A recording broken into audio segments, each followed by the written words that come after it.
Mille poolest on see maailmas eriline ja unikaalne, mis te nüüd just olete ära teinud? No ta on nii rahvusvaheliselt unikaalne kui muidugi Eesti jaoks hästi unikaalne.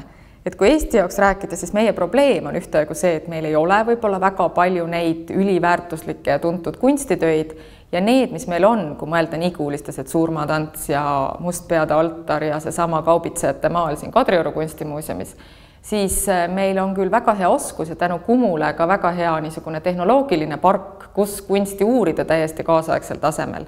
Aga kogu selle uurimise võtmeks on võrdlusmaterjal ja kui sul ongi ainult üks 16. sajandi oluline maal või kaks, aga need on kindlasti eri autorid, eri kohtadest, et siis millegagi võrrelda ei ole.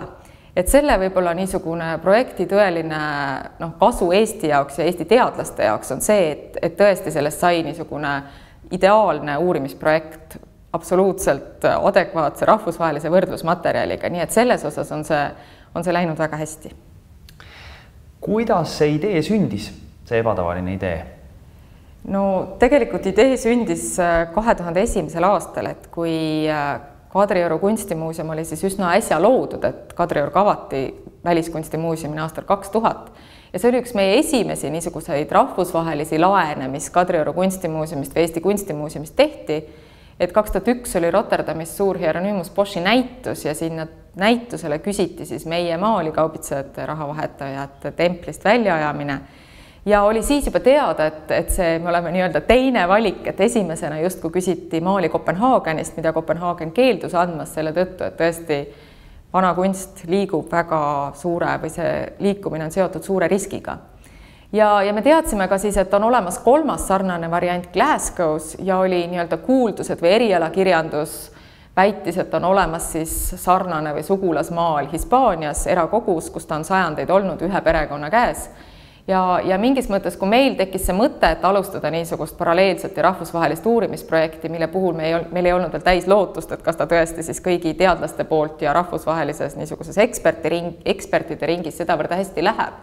Et siis tuli see 4. maal, erakogumaal müüki Sotheby's ja uus omanik oli väga nõus selle projektiga koostööd tegema ja on üsna ebatavaline, et erakogumaalil lastakse samuti siis teha uuringuid, sellepärast, et kunagi ju ei tea, et mida need uuringu tulemused ütlevad, et võib olla, et see hind, mis on Sotheby's makstud, on tegelikult peale uuringute tulemuste selgumist makstud, täiesti üle makstud ja seda kahjuks enam kuskilt tagasi ei saa.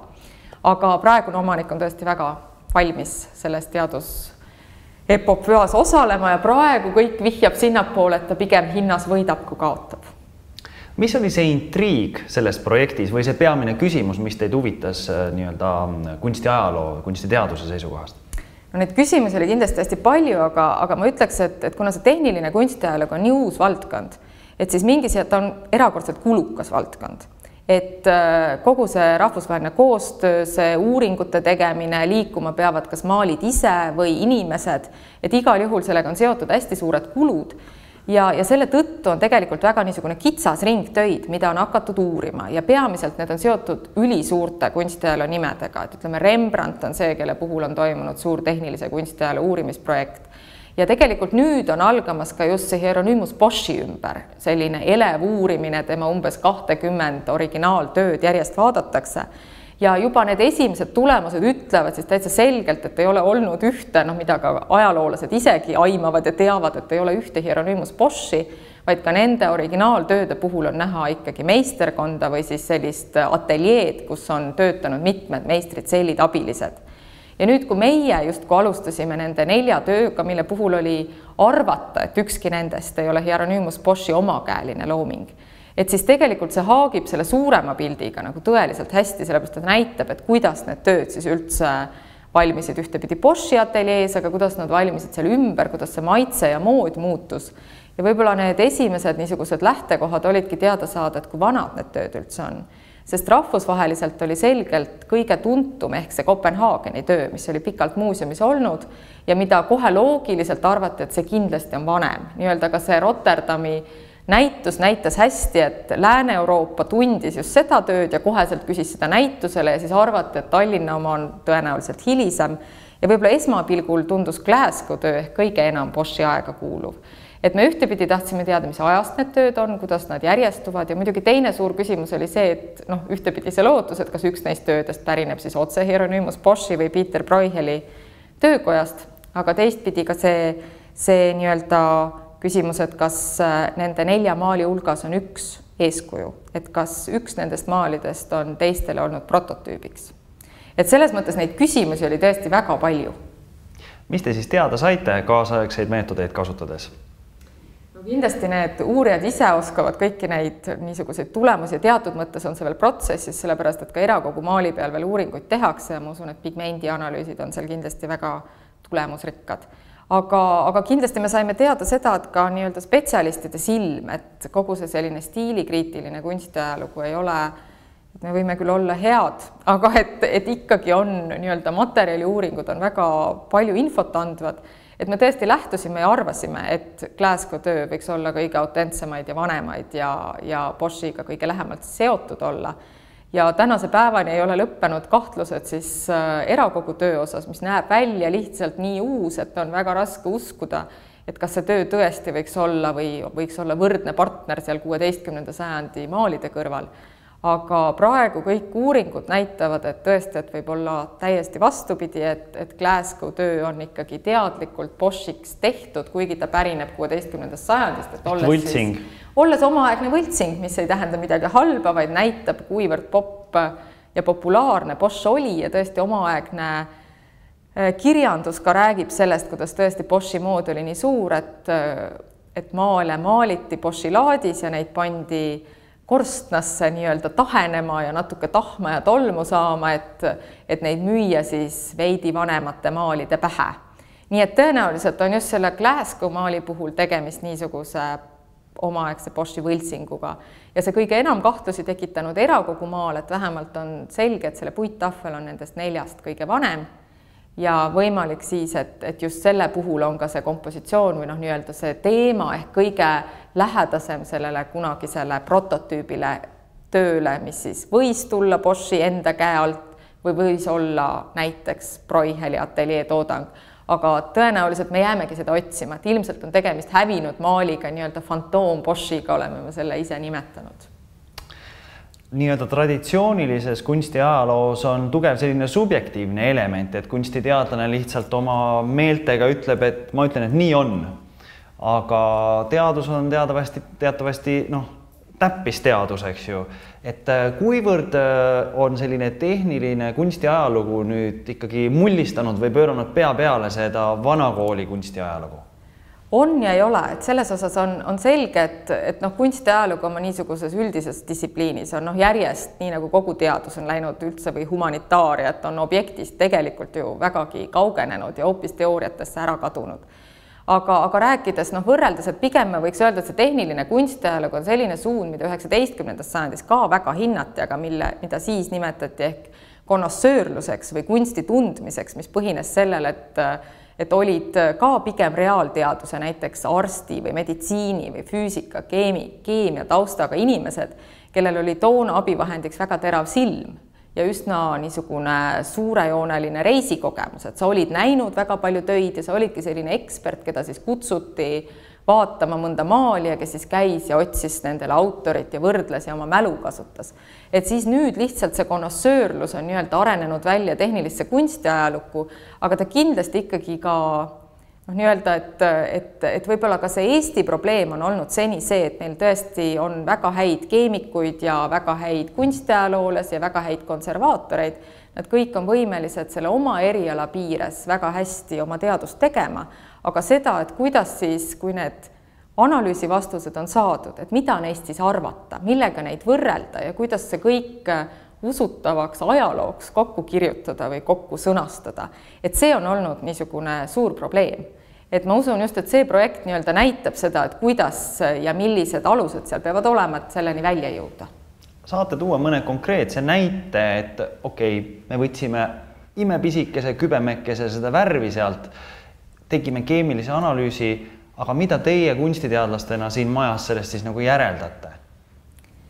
no oleneb, et üldiselt no näiteks selle sama Glasgow töö puhul oli just nimelt pigmendi analüüs see, mis ütles, et tõenäoliselt on tegemist omaaegse võltsinguga ja seda ta ütles selle tõttu, et värvides leiti tahma. Et keegi siis kunstnik oli kohe algselt sinna tahma sisse seganud, millel muidu pigmentides ei ole mingit loogilist kohta. See saab ainult näidata seda, et taheti tööd näidata vanemana. Et see on üks asi, mis näiteks võib täiesti konkreetselt anda kunstiajaloolasele vastuse. Ja teine on muidugi selline, kui me nüüd näiteks võtaksime erakogu töölt pigmendi analüüsid, mida ei ole võetud, ja kui leitakse sealt sünteetilisi pigmente, mis tulid kasutusele alles 19. sajand, kindlasti mitte varem, siis on täiesti selge, et kui väga me ka soovime sealt leida 16. sajandi maali, siis tegemist sellega ei ole. Kuigi see puitpaneel on nii, nagu proovid näitasid, kindlasti pärit 16. sajandi esimesest poolest. Nii et selles osas ta annab teatud niisuguseid käega katsutavaid fakte, aga just, et alati seal peab olema nagu väga osav selles interpreteerimises, et see ei anna nii-öelda, et kui sa saad teada, et see puitpaneel on 1530-ndatest, sa pead arvestama, et seda võidi kasutada ükskõik millal. Et seal peab nii-öelda mõistust kasutades sellele kõigele lähenema. Aga muidugi kunstiajaloos on ta tegelikult toonud niisuguseid revolutsioonilisi arusaamisi ja võib-olla ennekõike ta on, et ma arvan, et laiemale publikule ei ole see üldse alati positiivne, sellepärast et midagi teha ei ole, et inimloomus ikkagi, et ta suudab nagu mäletada teatud hulga nimesid või selleks, et ajalugu mõista, et seda on alati kõneldud niisuguste geeniuste kaudu või üksikute inimeste kaudu, eriti osav oli selles 19. sajand, kes on tõeliselt sellise kunstniku geeniuse kultuse taustaks ka, mis tänaseni väga tugevalt edasi kestab ja mida inimesed võib-olla ei taju, aga kõik need romaanid Rembrandtist või Rubensist või Leonardo da Vincist, et see, kui tegelik ajaloodokumente vaadata ja saada aru, kui palju kunstnikke oli ja kui juhuslik ajaloovalik on see, et millised nimed on tänaseni teada ja et nad on teada tänu sellele, et me suudame neid kokku viia nende loominguga. Et me teame mõnda tööd, mille järgi me saame siis teisi töid sinna juurde arvata, et need võiksid, kui ajal, mil kunstnikud ei signeerinud oma töid valdavalt. Et siis see tehniline kunstiajalugu just nimelt rikub seda müüti, olgem ausad, et väga paljud uurimisprojektid, ka Rembrandti uurimisprojekt ja nüüd see Boschi oma, näitab, et seda, mida inimene otsib, et kas see on ikka see originaal, et kas see nüüd on see autentne pilt, et kas seal on see geeniuse käsi ise maalinud. Et siis tulemuseks me aina enam saame aru, et see kunst ajal, kus ta väga tugevalt oli ikkagi käsitöö, et ta oli niisugune pigem ettevõtlus kui ühe erakordse geeniuse ainulooming, nagu ta pigem siis muutus 19. sajandil. Nii et selles osas pigem see pilt läheb killustatumaks ja keerulisemaks, kui seal paraku selgus saabub. Konkreetselt Tallinna maali puhul nii röntgen kui ka siis UV infrapunakiirgus tõi välja väga kihvte peidetud asju. Kui suur üllatus see teie jaoks oli? No ikka oli ja me tegelikult ei suuda nagu tänaseni aru saada, et miks need on üle maalitud. Ja ka päris täpselt, et millal on üle maalitud, et on selge, et on väga mitmed loomad Tallinna maalil on üle maalitud. Et kas selles on olnud mingi teatud nagu tsensuuri põhjus, et ühel hetkel on tundunud, et siin maalil on mitmeid niisuguseid koledaid kohti, et neid võiks üle maalida. Aga samas on, seal on ka teisi koledaid kohti, mida ei ole üle maalitud, et milles on need siga ja kits ja veel paar looma seal süüdi olnud, et just neid on kaetud.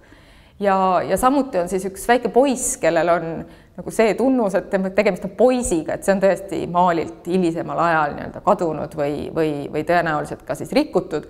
Et kas see võis juhtuda samal ajal, kui need samad loomad üle maaliti, et sellisel juhul pigem võiks arvata, et tegemist on sellise tsenseerimisega olnud. Aga niisugused asjad kindlasti on erakordselt põnevad ja see ongi tore, et võib-olla kui me alustasime nende maalide vaatamist, et siis ka ei teatud täpselt, et nad tundusid väga sarnased, siis tulid üllatusena kõik need erinevused, mis ikkagi maalidel on, et rääkimata seal formaadi erinevusest ja käekirja erinevusest, aga väga paljud detailid, mida ühel maalil näeb, teisel ei näe. Ja siis korraga hakkas selguma, et tegelikult võib-olla nad millalgi on olnud siiski sarnasemad, et vaat seal alusjoonistuses nad sarnanevad ehk rohkem ja leidusidki Tallinna maalilt need siga ja kits ja muud loomad, mida ka teistel maalidel näeb.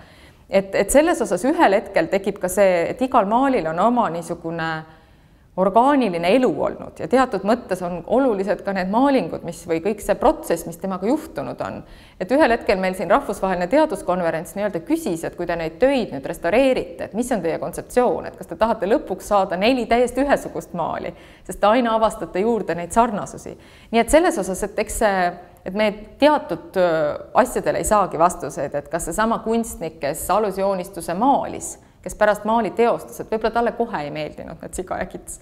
Et võib-olla see ei olegi hilisem, nii et selles osas on väga põnevad niisugused töö loomise kohta infot andvad detailid. Ma saan aru, et nüüd neil päevil need maalid ju füüsiliselt esimest korda said kokku kõik ühes punktis, eks ju?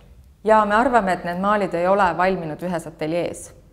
Et muidu võiks öelda, et nad on sündinud ühes kohas, ühes ateljees ja nüüd peale kõiki neid eksirännakuid on nad siis jõudnud taas 4 kokku ja kõrvuti.